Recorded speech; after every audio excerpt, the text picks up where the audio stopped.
Parents మెచ్చిన university సంకల్ Chand Patel university Gujarat.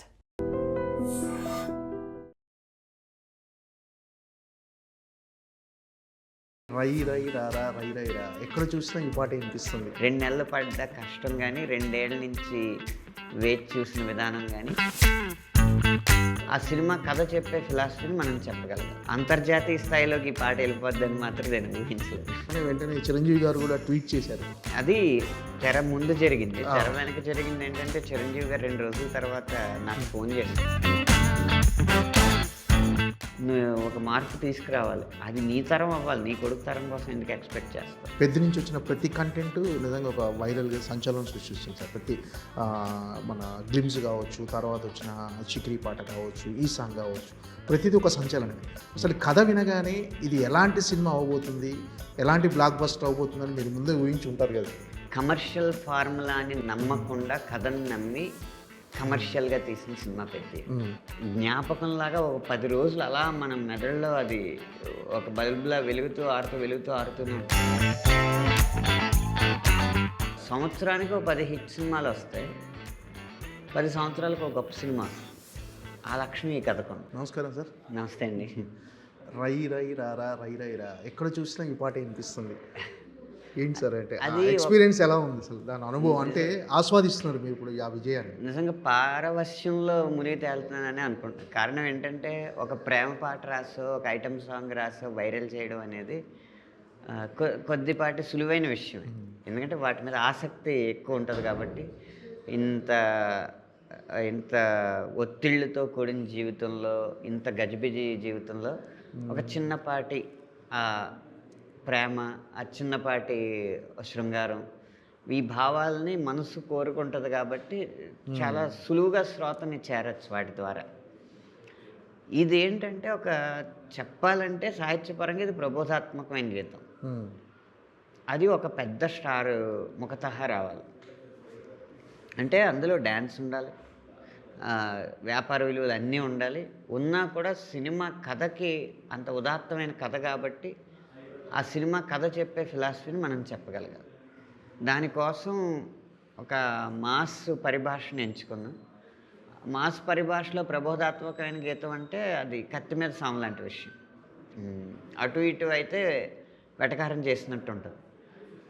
అవన్నీ బేరీ చేసుకుని చాలా తూకంతో ట్యూన్కి రాసిన పాట ఇంతలాగా స్పందన పొందుతుందంటే ఖచ్చితంగా మనకు పరవశమే కలుగుతుంది కదా. కారణం జానీ మాస్టర్ అద్భుతమైన కొరియోగ్రఫీతో రామ్ చరణ్ గారు వేసిన ఆ స్టెప్లో ఒక పక్క, రత్నవేల్ గారి అద్భుతమైన ఛాయాగ్రహణం ఒక పక్క, రెహమాన్ గారి స్వరకల్పనే కాకుండా స్వరం అదో పక్క, ఇన్ని వజ్రాల మధ్యలోంచి కూడా సాహిత్యం వెలుగుతుంది, సాహిత్యానికి కూడా ఒక గుర్తింపు లభిస్తుంది. ఈ పాట లైన్లని టైప్ చేసుకుని ఆ ఆడియోని స్టేటస్గా పెట్టుకుంటున్నారు. పైగా అందరూ ఒకే లైన్ కాకుండా ఒక్కొక్కరు ఒక్కొక్క లైన్కి కనెక్ట్ అవుతున్నారు. ఇవన్నీ వింటున్నప్పుడు ఇది కదా పాటకు రావాల్సిన స్పందన అని 2 నెలలు పడ్డ కష్టం కానీ 2 ఏళ్ల నుంచి వేచి చూసిన విధానం కానీ ఇవన్నీ కూడా ఒక్కసారిగా పటాపంచలైపోయి పరవశం ఒక్కటే మిగిలింది. అంటే ముందు మీరు అంచనా వేసారా సార్ ఇంతటి ప్రశంసలు వస్తాయని, పాటకు ఇంత చేరువవుతుందని జనాలకు? అంటే నేనేమనుకున్నానంటే మంచి పాట ఇచ్చారు అని మామూలుగా ప్రశంసిస్తారని అనుకున్నాను.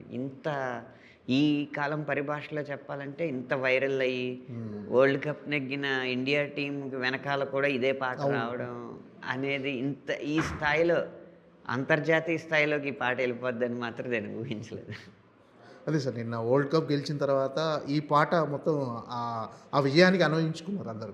ఎక్కువ మారుమోగుతుంది పాట. అంటే అధికారికంగా అదే జియో హాట్స్టార్ వాళ్ళు మన తెలుగు వచ్చే చోట ఈ పాట వేశారు. అది చాలా బాగా అనిపించింది. ఎవరో ఆ టీవీలో మ్యాచ్ చూసి వెనకాల పాట వేసి వేయడం వేరు, వాళ్ళు అధికారికంగా అలా వాళ్ళ ఛానల్లోనే వేయడం వేరు కదా. అది చాలా సంతోషాన్ని కలిగించింది. ఏంటి సార్ అంటే ఈ పాట మొత్తాన్ని తెలుగు పదాలే వాడుతూ ఎక్కడ కూడా వీలున్నంత వరకు మ్యాక్సిమం అది 100% ఇంగ్లీష్ పదాలు ఎక్కడ వాడలే ఈ సినిమాకి. అంటే మొత్తం తెలుగు పదాలే వాడుతూ రాయాలని ఎందుకు అనిపించింది సార్? అంటే అది ఎందుకు అనిపించిందో కథలో తెలుస్తుంది. మన హీరో పాత్ర ప్రకారం అతను అలాగే మాట్లాడాలి. అదొక విషయం. రెండోది ఏంటంటే, ఈ కథ వరకు కమర్షియల్ విలువలు పాటించకపోవడమే కమర్షియల్ అసలు. ఓకే. ఎప్పుడైతే కథ నుంచి పక్కదోవ పట్టి కమర్షియల్ వాటి కోసం ఇంగ్లీష్ పదాలు వేసి అడ్డదారులు తొక్కుతామో ఈ కథను తగ్గించడమే. అది వాడాల్సిన పాటలకే వాడాలి. కథకి ఎప్పుడైతే ముడిపడి ఉన్న పాట ఉందో, ఈ సినిమాలో కమర్షియల్ విలువలు ఉన్న పాటలు ఉన్నాయి. ఆ సందర్భం వచ్చినప్పుడు అది జరుగుతూ ఉంటుంది. కానీ ఎప్పుడైతే ఇతని పాత్ర తీరుతెన్నుల్లోంచి వచ్చిన ఒక ఫిలాసఫీ ఉందో, అది స్వచ్ఛమైన భాషలో ఉంటేనే సరైనది అనిపించింది. అందుకు అది చేయగలిగాం. ఓకే. అంటే ఏం సార్, అంటే రామ్ చరణ్ గారి రియాక్షన్ ఎలా ఉంది ఫస్ట్ ఈ పాట వినగానే, లిరిక్స్ వినగానే, మీ సాహిత్యం వినగానే రామ్ చరణ్ గారి రియాక్షన్ ఎలా? ఆయన చాలా బాగుందని చెప్పే ఇంత మంచి పాటకి మనం కూడా కష్టపడాలి అని కష్టపడి జానీ మాస్టర్ చేత చేయించుకుని స్టెప్స్ అన్నీ కంపోజ్ చేసుకున్నారు. అయితే పాట విడుదలై నేను ఎలా అయితే మంచి పాట బాగుంది అని, అంటే చెడ్డ పేరు రాదు పాటకి, నెమ్మదిగా వింటారు అని ఎక్స్పెక్ట్ చేశాక ఈ స్థాయి స్పందన వచ్చేటప్పటికి నేను ఎలా అయితే పారవస్యానికి లోనయ్యాను, ఆయన కూడా అదే భావంతో ఉన్నారు. మంచి పాట అందించాం కదా అని ఇంత సూపర్ హిట్ అవుద్దని ఊహించలేదు. సరే వేరే పాట పని మీద నేను మన లొకేషన్కి వెళ్తే వచ్చి గట్టిగా హత్తుకున్నారు నన్ను. హత్తుకుని చాలా మంచి పాట, కంగ్రాచులేషన్స్, ఎస్పెషల్లీ లిరిక్స్ గురించి బాగా మాట్లాడుతున్నారు. లేదు సార్, విజయద్వారాలు మీ స్టెప్స్, విజయ మార్గాల లిరిక్స్ అంతే ఇక్కడ ఓకే అని చెప్పి. అంటే పర్టికులర్గా ఒక లైన్ గురించి ఏమన్నా అంటే, పాతికేళ్లకే పాతబడిపోకురా, ఇలాంటి చాలా ఇన్స్పిరేషన్ లైన్స్. అంటే ఒక రకంగా నీరసంగా నిర్జీవంగా ఉన్న వాళ్ళకు కూడా ఈ పాట వింటే ఒక రకమైన ఉత్తేజం కలిగే విధంగా ఉంది. సో రామ్ చరణ్ గారు పర్టికులర్ ఒక లైన్స్ గురించి ఏమని చెప్పారా? ఇవి ప్రతి లైన్ బాగుంది. అంటే బుచ్చికి నేను ఇచ్చిన స్వేచ్ఛని మీరు చాలా సద్వినియోగం చేసుకున్నారు. ఏ లైన్ దగ్గర రాజీ పడలేదు. ఒక లైన్ బాగుందని అనలేం. నేను నాన్నగారు కూడా మాట్లాడుకున్నాం, చాలా లైన్స్ ఆయనకి కనెక్ట్ అయినాయి. మేమిద్దరం ఇంటి దగ్గర మాట్లాడుకున్నాం ప్రతి లైన్. పాట రిలీజ్ కాగానే వెంటనే చిరంజీవి గారు కూడా ట్వీట్ చేశారు. అది తెర ముందు జరిగింది. తెర వెనక జరిగింది ఏంటంటే, చిరంజీవి గారు 2 రోజుల తర్వాత నాకు ఫోన్ చేశారు. ఫోన్ చేసి చాలా బాగా రాసావయ్యా, అసలు ఈ స్టోరీ వరకు అది ఎంతవరకు కనెక్ట్ అవుద్ది అనేది సినిమా చూస్తేనే తెలుస్తుంది, కానీ పాటలో నా లైఫ్ నాకు కనెక్ట్ అయిపోయింది చాలా బాగా, నా కెరీర్ అంతా కనిపించింది ఒకసారిగా. నాకు ఎలా చెప్పాలో నీకు అర్థం కావట్లేదు, ఓ పని చేయి, సాయంత్రం ఇంటికి రా, అక్కడ మాట్లాడుకుందాం అన్నారు. మళ్ళీ సాయంత్రం ఇంటికి వెళ్ళిన తర్వాత 1.5 గంట మాట్లాడారు, ప్రతి లైన్ గురించి మాట్లాడారు. ఎలా రిలేట్ అవుద్ది నా లైఫ్కి ఈ లైను అని చెప్పి, ఉదాహరణకి నిన్నటిలాగే రేపు ఉన్నదంటే ఈరోజు ఏం పీకేవాలి, ఆ కంఫర్ట్ జోన్ నుంచి బయటికి రాని నేను ప్రతి ఒక్కరికి చెప్తా ఉంటాను మా ఫ్యామిలీలో. మీకు ఏదో చిరంజీవి ఉన్నాడు కదా అని చెప్పేసి మీరు అలా కూర్చుంటే మీకేం వచ్చేది సక్సెస్. మీరు మీ కంఫర్ట్ జోన్ నుంచి బయటికి వెళ్ళి కష్టపడితేనే వస్తుంది. చరణ్ కూడా అలాగే కష్టపడుతూ ఉంటారు. అది నేను అంటూ ఉంటాను, కానీ అది పాట రూపంలో నాకు కనిపించేటప్పటికీ చాలా సంతోషం అనిపించింది. నేను మా నాన్నగారు డిపార్ట్మెంట్లో ఉన్నారు కాబట్టి నేను పోలీస్ డిపార్ట్మెంట్లోకి వెళ్ళొచ్చు, ఎన్సీసీ బ్యాక్గ్రౌండ్ కూడా నాకు ఉంది కాబట్టి చాలా సులువుగా ఉద్యోగం వస్తుంది. ఒక డిఎస్పీగా అయినా రిటైర్ అయ్యేవాడిని. ఈ పాటికి రిటైర్డ్ డిఎస్పీ కొన్నిడల శివశంకర వరప్రసాద్ అనైనా ఉండేది. కానీ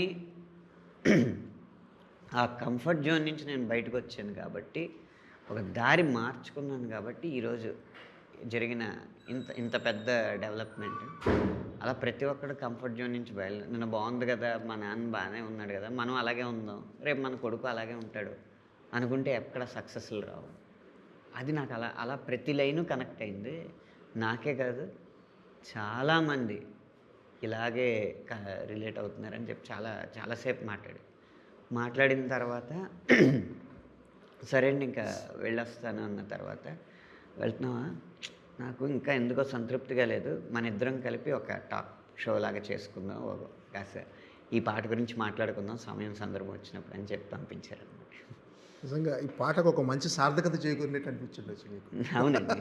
అంత ఒక వ్యక్తి గుర్తించడం వేరు, జీవితాన్ని ఈ మూల నుంచి ఆ మూల వరకు చూసిన ఒక ఒక ఒక వ్యవస్థ చిరంజీవి గారు అంటే ఆయన గుర్తించడం వేరు. అంటే ఆయన అంటే హోల్ హార్టెడ్గా అంటే ఎటువంటి కల్మషం లేకుండా ఆయన లైఫ్కు దీన్ని అన్వయించుకొని, అంటే అవసరం లేదు చిరంజీవి గారికి చెప్పాల్సిన అవసరం లేదు, కానీ అంత హోల్ హార్టెడ్గా చెప్పడం అనేది నిజంగా రియల్లీ దశల వారీగా చూడండి, ట్వీట్ చేశారు, సంతృప్తి చెందలేదు, ఫోన్ చేశారు, సంతృప్తి చెందలేదు, ఇంటికి పిలిచారు, మళ్ళీ సంతృప్తి చెందలేదు, ప్రోగ్రామ్ చేద్దాం. సో ఈ పాటకు లభించిన అతిపెద్ద ప్రశంస చిరంజీవి గారి నుంచే వచ్చింది. అంతే కదండి, అతిపెద్ద ప్రశంస చిరంజీవి గారిది. అలాగే అత్యంత సంతృప్తికరమైన విషయం వస్తున్న నంబర్స్, అవుతున్న రీల్స్, ఇవన్నీ. సార్ ఈ పాట అంటే ఈరోజు సక్సెస్ఫుల్గా అంటే చాలా పెద్ద విజయం సాధించింది, ఈరోజు ప్రశంసలు, కానీ దీని వెనక కసరత్తు చాలా ఉంటుంది డెఫినెట్గా. ఖచ్చితంగానండి. నేను చెప్పాను కదా, ఎక్కడ మాస్ అప్పీల్ తగ్గకూడదు పాటకి. అలా అని చెప్పి ఏదో కిర్రెక్కించేలాగా పాట జస్ట్ అలా ఏదో సరదాగా 4 స్టెప్లు వేయడానికి 4 పదాలు వేసేస్తే సరిపోద్ది కదా, 4 క్యాచీ పదాలు, అలా ఉండకూడదు. కానీ అలాంటి పాటలకి ఎలాంటి రిసీవింగ్ వస్తుందో అంత క్యాచీగా ఉండేలాగా ఫిలాసఫీ ఉండాలి.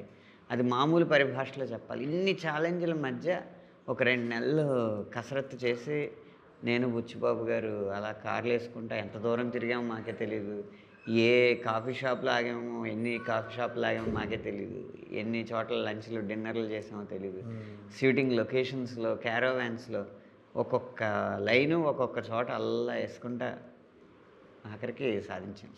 అంటే 2 నెలల ప్రయాణం సార్ ఈ పాట? ఈ పాట 2 నెలలు పట్టింది. ఏంటి సార్ ఎన్ని బండిల్స్ అయిపోయినాయి పేపర్స్? అది కాగితాల లెక్క పెద్ద ఏం కాదండి. అంటే ఒక పదం పడ్డానికే అసలు చాలా సమయం పట్టచ్చు. మహా అయితే ఒక 10 కాగితాలు అయ్యి ఉంటాయి 10 వర్షన్లకి. కానీ ఎలాంటిది పడాలి అన్న ఆలోచన రావడానికే సమయం పడుతూ ఉండేది. ఆయన కూడా చాలా, అప్పుడు ఇంకా షూటింగ్ స్టార్ట్ అవ్వలేదు, చాలా ఆలోచిస్తూ ఉండేవారు ఇలాంటివి కావాలని. ఇప్పుడు మీరు 25 ఏళ్లకే పాతబడిపోకరు అన్న లైన్ ఆయన చెప్పిందే. ఓకే. కానీ ఆ స్థానంలో కాదు, పాట మొదట్లో పెట్టమనేవారు. నేను ఆ ట్యూన్కి కొంచెం కృతజ్ఞంగా ఉంటుంది అక్కడ పెడితే, దీనికి మంచి ప్లేస్ చూస్తాను అని చెప్పి అంతకుముందు రాస్తున్న 2 లైన్లు తీసేసి 25 ఏళ్లకే పాతబడిపోకరా అన్న దానికి సపోర్ట్గా, హే పాతేసుకోకోయలా నువ్వు నిన్నే నీ లోపల, హే 25 ఏళ్లకే నువ్వు పాతబడిపోకురా అని రాశాను. ఇచ్చిన ఆలోచన గొప్పది, కానీ అది ఎక్కడ పెడితే కరెక్ట్గా ఉంటుంది అనేది మన విజ్ఞతతో ఆలోచించాలి. అలాగే నీ అయ్య వడ్డీ నీ బిడ్డ కడితే నువ్వేం పొడిచావని అన్న లైన్ నేను మామూలుగా బాగుంటుందని రాశాను. ఒక ఫిలాసఫీలో ఇదొకటి మంచిది కదా, నువ్వు నీ బ్యారియర్స్ నువ్వు బ్రేక్ చేయకపోతే ఎలా అని చెప్పడానికి, మీ తాతగారు అదే మీ నాన్నగారు ఏదో పరిస్థితి బాగోకో ఏదో ఉపద్రవం వల్ల ఒక అప్పు చేయాల్సి వచ్చింది, అది ఆయన తీర్చలేనప్పుడు మా నాన్న చేసినప్పు కదా నేనెందుకు తీర్చాలని చెప్పి జస్ట్ వడ్డీ కట్టుకుంటూ వెళ్ళిపోతే, ఆ వడ్డీని నీ కొడుకు క్యారీ ఫార్వర్డ్ చేసుకుంటుంటే ఆ అప్పు ఆ వడ్డీ దగ్గర మీ జీవితం ఆగిపోద్ది. ఎక్కడో ఒక గొప్ప స్టెప్ తీసుకుని నువ్వు ఒక మార్పు తీసుకురావాలి. అది నీ తరం అవ్వాలి, నీ కొడుకు తరం కోసం ఎందుకు ఎక్స్పెక్ట్ చేస్తావు? అది యూనిట్లో అభిప్రాయాలు తీసుకున్నప్పుడు అందరికీ అది వద్దన్నారు చాలామంది. కానీ బుచ్చిబాబు గారు పట్టుపట్టి ఇలాంటి ఫిలాసఫీ ఉంటేనే, ఇంత కటువుగా చెప్తేనే అర్థం అవుద్ది అని చెప్పి ఆయన పట్టుపట్టి పెట్టించారన్నమాట. అలా రకరకాల డిస్కషన్స్ జరుగుతూ ఉంటాయి కదా. ఇప్పుడు చాలా వర్షన్స్ రాశారా సార్ ఈ పాట? వర్షన్స్ ఎక్కువ కాదు, ఒక్కొక్క వర్షన్కి టైం ఎక్కువ తీసుకుంది. ఓకే. ఏంటి సార్ ఫస్ట్ అసలు ఈ పాట సిచ్యువేషన్ చెప్పగానే, అంటే ఈ టైంలో వస్తుంది ఈ పాట అనే సిచ్యువేషన్ చెప్పగానే మీకు ఛాలెంజింగ్ అనిపించిందా సార్ ఈ పాట రాయటం? ఛాలెంజింగ్గా కనిపించలే. లడ్డు కావాలా నాయన అన్నట్టు ఎన్నాళ్ళకి దొరికింది రా బాబు, సూపర్. ఇంకా అసలు దూకి మీరు ఎన్ని వర్షాలు కావాలంటే అన్ని వర్షాలు అడగండి, రాసి ఇచ్చేస్తానని చెప్పి అలా రాసింది. ఓకే. ఏంటి సార్ అంటే ఫస్ట్ రెహమాన్ గారు ట్యూన్ ఇవ్వగానే ఎన్ని రోజులు పట్టింది సార్? అంటే 2 months పట్టిందా మీరు లిరిక్స్ రైట్ ఇవ్వడానికి? ముందు ట్యూన్ అర్థం చేసుకోవడానికి నాకు 5 రోజులు పట్టిందండి. ఎందుకంటే ఇదివరకు వచ్చిన ట్యూన్‌లో ఏ ట్యూన్‌తోనూ పోల్చే ట్యూన్ కాదు.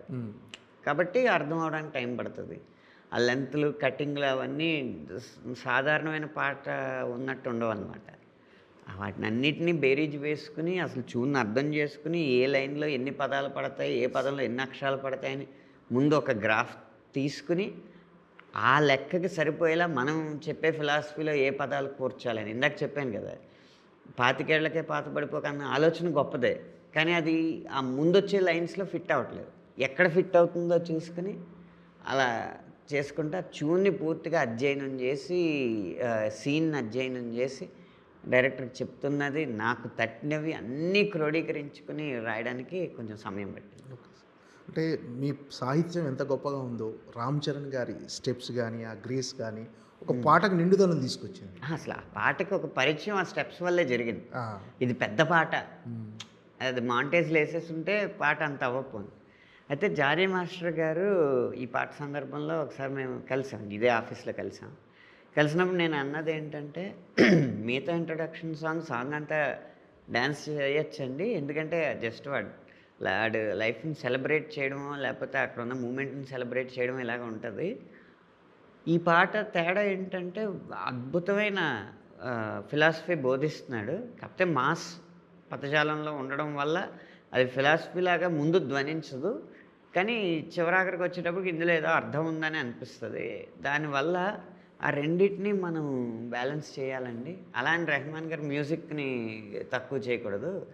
అంటే ఆయన చాలా జాగ్రత్తగా ప్లాన్ చేసి మీరు లిరికల్ వీడియోలో కూడా చూస్తే ఇలా ఈ ఫోజ్ ఉంది కదా! సార్. ఈ వేళ్ళు ఫోజ్ ఉంది కదా! రై రై రా రా ఇలా చాలా సింపుల్గా ఉంటుంది. పాట పాడినప్పుడు చాలా సింపుల్గా ఉంటుంది. స్టెప్ లాగానే ఉండదు అసలు. కానీ ఆ గ్రేస్ కనపడుతూ ఉంటుంది. ఒక్కసారి బీజిఎం స్టార్ట్ అయ్యేటప్పటికి ఆయన విశ్వరూపం కనపడుతుంది. అంటే ఎవరిని డామినేట్ చేయకుండా ఎవరి స్థానంలో వాళ్ళు వాళ్ళ పూర్తి సామర్థ్యం మేరకు పనిచేశారు. రామ్ చరణ్ గారు డ్యాన్స్లో అయి ఉండొచ్చు, జానీ మాస్టర్ గారి కొరియోగ్రఫీలో అయి ఉండొచ్చు, రెహమాన్ గారు సంగీతంలో అవ్వచ్చు, పాడడంలో అవ్వచ్చు, రత్నవేలు గారు ఛాయాగ్రహణం అవ్వచ్చు. వీళ్ళందరినీ సమన్వయపరుచుకొని తనకు కావాల్సింది రాబట్టుకోవడంలో బుచ్చిబాబు గారి హార్డ్ వర్క్ అవ్వచ్చు. అందరూ కలిసి అందుకున్న విజయం అన్నమాట ఈ పాట. సరే, ఈ సాహిత్యం విషయంలో మీకు బుచ్చిబాబు గారికి ఏమైనా డిస్కషన్ జరిగాయా? అంటే ఫైనల్ అవుట్పుట్ కోసం.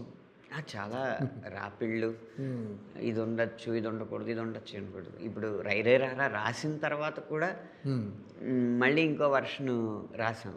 రాసిన తర్వాత అనిపించింది మొదట లైన్ నుంచే మనం ఫిలాసఫీ మొదలు పెడితే పాట మాస్కి రీచ్ అవ్వదు, ఇలా సౌండ్ బ్యూటీ ఉండాలి అని చెప్పి ఆ రై రై రారాని ఉంచుకుని ఇలా 25 ఏళ్ళకే పాతబడిపోకరా లాంటి లైన్లు యాడ్ చేసుకుని అలా ఎప్పటికప్పుడు మారుస్తూ వచ్చాను. సరే, అంటే ఈ కథ వినగానే అంటే సాధారణంగా ఇప్పుడు పెద్ద నుంచి వచ్చిన ప్రతి కంటెంట్ నిజంగా ఒక వైరల్గా సంచలనం సృష్టిస్తుంది సార్. ప్రతి మన గ్లిమ్స్ కావచ్చు, తర్వాత వచ్చిన చిక్రీ పాట కావచ్చు, ఈ సాంగ్ కావచ్చు, ప్రతిదీ ఒక సంచలనమే. అసలు కథ వినగానే ఇది ఎలాంటి సినిమా అవబోతుంది, ఎలాంటి బ్లాక్ బస్టర్ అవబోతుందని మీరు ముందే ఊహించి ఉంటారు కదా సార్. నాకు అంకెల్ లెక్క వ్యాపారం లెక్క సరిగ్గా తెలియదండి. ఎందుకంటే ఆ రంగంలో నేను లేను కాబట్టి. స్థాయి వరకు చూస్తే 10 సినిమాలు 10 సంవత్సరానికి ఒక 10 హిట్ సినిమాలు వస్తాయి. 10 సంవత్సరాలకు ఒక గొప్ప సినిమా వస్తుంది. ఆ లక్షణం ఈ కథకును. 10 సంవత్సరాలకు ఒకసారి వచ్చే సినిమా పెద్ద లాంటిది. అంకెలు అంటారా అవి నాకు తెలియదు. ఎన్ని వందల కోట్లు, ఎన్ని వేల కోట్లు వసూళ్ళు అయితే ఎంత గొప్ప సినిమా అన్నది నాకు తెలియదు కాబట్టి నేను చెప్పకూడదు. ఏంటి సార్, అంటే ఈ పాట అసలు ఎక్కడ పుట్టింది సార్? అంటే మీరు ఇక్కడే ఆ పాట రాసేటప్పుడు ఇక్కడే ఉన్నారా, ఇక్కడ విదేశాలకు వెళ్ళారా? అసలు ఈ పాట మొత్తం పాట అయితే ఒక్కో లైన్ ఒక్కో చోట పుట్టిందండి. రై రై రారా పదమేమో బుచ్చిబాబు గారి వ్యక్తిగతమైన కార్యాలయం ఉంటుంది అయ్యప్ప సొసైటీ దగ్గర కాకతీయ హిల్స్లో. ఆ పదం అక్కడ పుట్టింది. ఆటను కోకో ఆ లైన్ అయితే ఒక కాఫీ షాప్లో పుట్టింది. అంటే పెద్ద కథ మొత్తం నేను ఒక పదంలో ఎందుకు ఒక వాక్యంలో ఎందుకు చెప్పకూడదు అని ఆలోచిస్తే అసలు ఇంతకుముందు ఎలా రాస్తుంటారు అని మిగతా పాటల గురించి ఆలోచిస్తున్నప్పుడు ఒక్కళ్ళో పాట గుర్తొచ్చింది. ఆటనే మాటకర్థం నిన్ను నువ్వే గెలుచు యుద్ధం. అందులో కబడ్డీ ప్లేయరు వాడిని వాడే గెలిచే యుద్ధంలో గనక గెలవగలిగితే ఈ కబడ్డీ నీకు పెద్ద విషయం కాదు అన్నది ఉంది. ఇక్కడ పూర్తిగా సినిమా అంతానే ఆట గురించి ఉంది.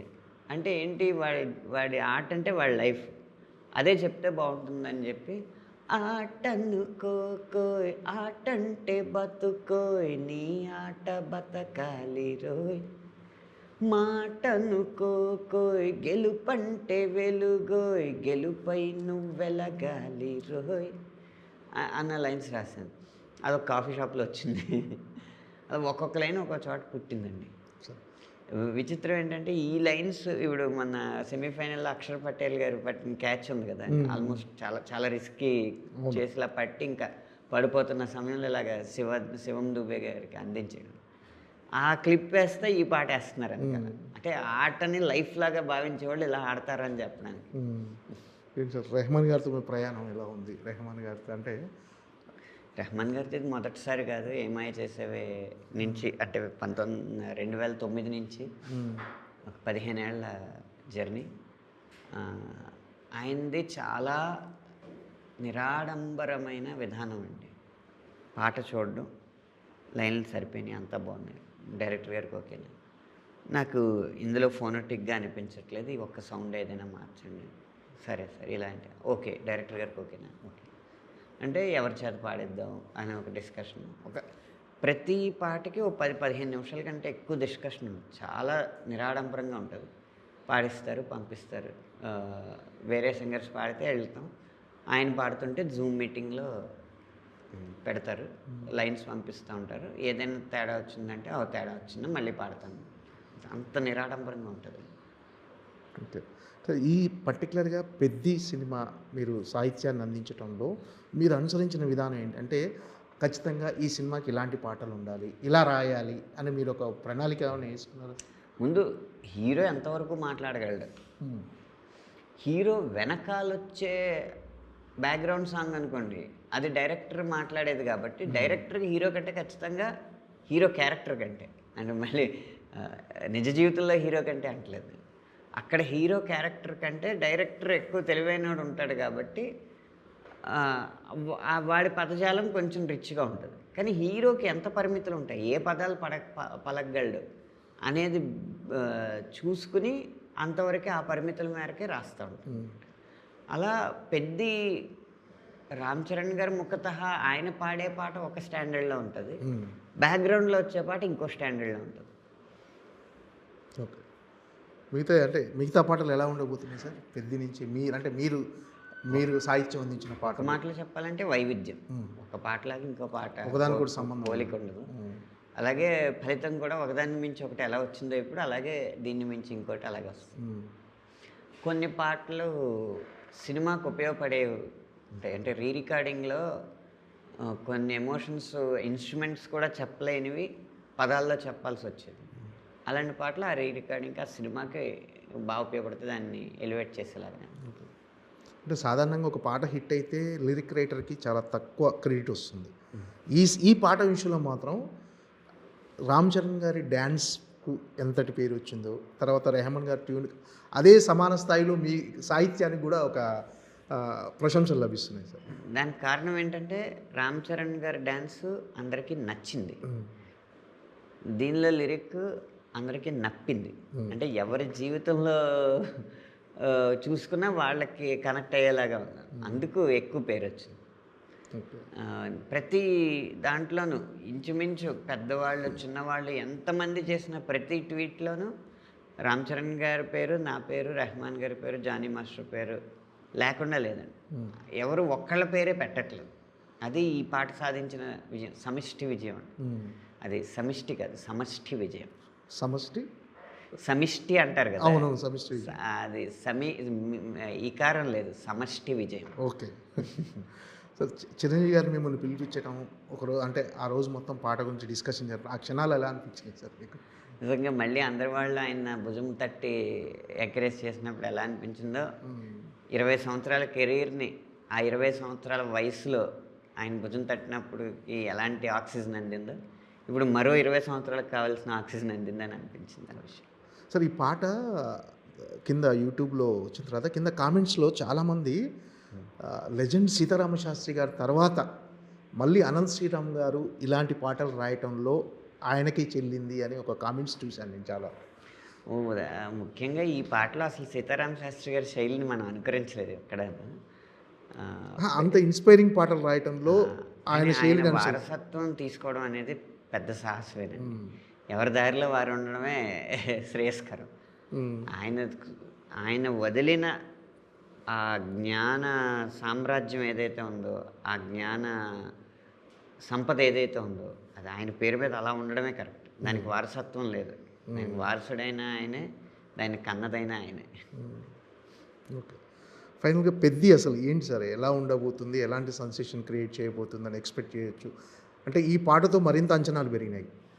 కమర్షియల్ ఫార్ములాని నమ్మకుండా కథను నమ్మి కమర్షియల్గా తీసిన సినిమా పెద్ది. మీకు కావాల్సిన కమర్షియల్ మూలకాలు అన్నీ ఉంటాయి, కానీ కావాల్సిన రంగులో ఉండవు అంతే. ఓకే, ఖచ్చితంగా ఫస్ట్ హాఫ్ సెకండ్ హాఫ్ అన్న తేడా లేకుండా అలా పట్టుంచుతుంది. ఇంకో లక్షణం ఏంటంటే సినిమా చూసి వెళ్ళిన తర్వాత ఒక జ్ఞాపకంలాగా ఒక 10 రోజులు అలా మన మెదడులో అది ఒక బల్బులా ఆరుతూనే ఉంటుంది. సార్ మీ తదుపరి సినిమాలు ఏంటి, ఎలా ఉండబోతుంది సాహిత్యం అందులో? స్పిరిట్ సినిమాలో పెద్ద తర్వాత స్పిరిట్ తర్వాత చెన్నై లవ్ స్టోరీ, తర్వాత దుల్కర్ పూజా హెగ్డే గారి సినిమా, రకరకాల సినిమాలు వస్తున్నాయండి. ఇలాగా రాస్తున్నాను. అంటే చిన్న సినిమాల్లో కూడా చాలా పెద్ద స్థాయికి వెళ్ళే పాటలు ఉన్నాయి, పెద్ద సినిమాల్లో కూడా చాలా విలువైన పాటలు ఉన్నాయి. అదృష్టం కొద్దీ 2026 విలువలతో కూడిన విజయం వచ్చే అవకాశాలు ఎక్కువ కనిపిస్తాయి. ఏంటి సార్, అంటే స్పిరిట్ ఎలా ఉండబోతుంది అంటే ఆల్బమ్ పరంగా, మ్యూజిక్ పరంగా? అంటే అందులో ప్రభాస్ గారు ఒక కాప్ రోల్ చేస్తున్నారు, అంటే అది సందీప్ రెడ్డి గారు వంగ గారి శైలిలో ఉండబోతుందా సినిమా ఏంటి అంతా? యానిమల్ ఆల్బమ్తో పోలిస్తే ఇంకొంచెం సాంద్రత ఎక్కువ ఉంటుందండి ఈ ఆల్బంలో. ఎంచుకునే పదజాలంలో కూడా కొంచెం యానిమల్ కంటే కూడా సాంద్రత ఎక్కువ ఉండే అవకాశం. అలాగే ఎప్పుడో మనం మర్చిపోయిన మెలోడీస్ని కూడా వినిపించే అవకాశం ఉంది ఈ ఆల్బమ్. అంతే సమయంలో ఎనర్జెటిక్ పాటలు కూడా ఉన్నాయి, కానీ ఇలా ఫార్ములా లాగా కాదు. ఇక్కడ ఐటమ్ సాంగ్ అని అలా ఫార్ములా సాంగ్స్ ఏం కాదు, అన్నీ ఆ కథకు ఉపయోగపడే పాటలు. సరే, అవునంటే కాదని, అవునన్నా కాదన్న మీ కెరీర్లో ఫస్ట్ మూవీ కాదంటే అవునండి. కాదంటే అవునండి. అప్పటి నుంచి ఇప్పుడు మీ ప్రయాణం లిరిక్ రైటర్గా సంతృప్తికరంగా ఉన్నది సార్ ఇప్పుడున్న పొజిషన్? నేను సాధించిన సంతృప్తి ఏంటంటే అండి, ఒక పీరియడ్ ఉంటుంది, ఒక పీక్ ఉంటుంది, ఇలా అంటూ ఉంటారు కదా, అలాంటి వైవిధ్యం ఏది నాకు సక్సెస్ పరంగా ఇది పీక్స్ అని ఈ పీరియడ్లో బాగుందని లేదు. ప్రతి సంవత్సరం ఇంచుమించుగా 20 సంవత్సరాల కెరీర్లో ప్రతి సంవత్సరం ఒకటి కంటే ఎక్కువ చార్ట్ బస్టర్ సాంగ్స్ వచ్చినాయి. దానికి కారణం ఏంటంటే ఎప్పటికప్పుడు లోకం తీరుని గమనించడం, యువ తరంతో స్నేహం చేయడం, వాళ్ళ భావాలు కనుక్కోవడం, వాళ్ళతో పాటు ప్రయాణించడం, వాళ్ళతో పాటు ఎనర్జెటిక్గా ఉండడానికి ప్రయత్నం చేయడం. దీనివల్ల నాకు వాళ్ళకి పెద్దగా వయసు తేడా కనిపించట్లేదు. అలాగే వాళ్ళ ఆలోచనలను కూడా కొంచెం అర్థం చేసుకుని వాళ్ళకి ఇలాంటివి నచ్చుతున్నాయని చెప్పి నా ప్రేమ పాటలు అవ్వచ్చు, వేరే పాటలు అవ్వచ్చు, రచనా శైలి అనేది మీకు 20 సంవత్సరాల క్రితం పాట ఇప్పుడు పాట వినిపిస్తే 2 వేరు మనుషులు రాశారు అన్నట్టు. ఓకే, దీనివల్ల నిలకడగా ప్రతి సంవత్సరం ఒక చార్ట్ బస్టర్, ఒకటి కంటే ఎక్కువ చార్ట్ బస్టర్ రావడం వల్ల నిలకడ అనేది ఉంది కెరీర్లో. నా విజయమే నా నిలకడ.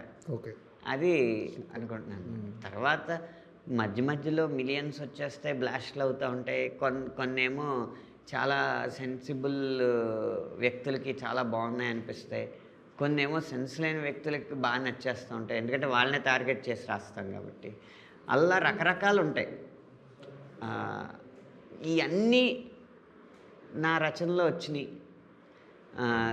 కాస్త సరదాగా పాడుకోవడానికి, కాస్త కితకితలు పెట్టుకోవడానికి, అలాగే కూర్చుని ఆలోచించడానికి లేదా అలా మధురానుభూతుల్లో తేలుతూ పాటలు వినడానికి వీరికి కావలసిన అన్ని రకాల పాటలు వచ్చినాయి కాబట్టి నేను సాధించిన నిలకడే నా విజయం అని నేను భావిస్తున్నాను. అంటే సాహిత్యపరంగా మీరు ఒక అప్రతితంగా మీరు ప్రతి పాటను ఒక సూపర్ హిట్ పాటగా మలుస్తున్నారు.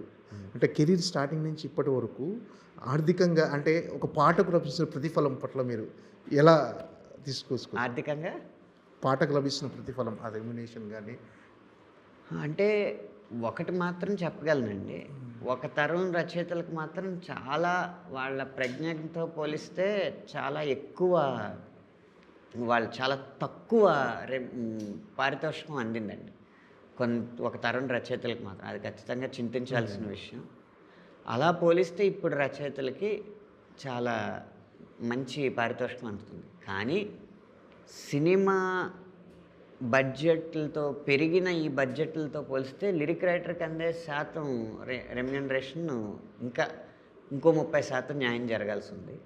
అదృష్టవశాత్తు నాకు హిట్లు ఎక్కువ ఉండడం వల్ల నాకు కావాల్సిన వరకు నాకు అందుతుంది. మిమ్మల్ని డైలాగ్ రైటర్కి కానీ కథా రచయిత కానీ చూసే అవకాశం ఉంది సార్ ఫ్యూచర్లో? లేదండి, ఈ పాటలకే సమయం.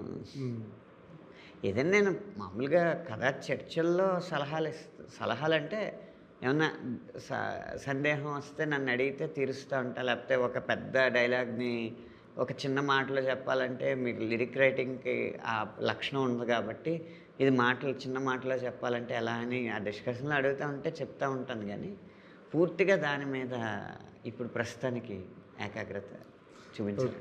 Okay sir, all the best. పెద్ద సినిమాలో మిగతా పాటలు కూడా బ్లాక్ బస్టర్ అవ్వాలని, మీరు రాయబోయే పాటలన్నీ మిగతా సినిమాలన్నీ కూడా పెద్ద విజయాలు సాధించాలని మనస్ఫూర్తిగా కోరుకుంటున్నాను. Thank you so much.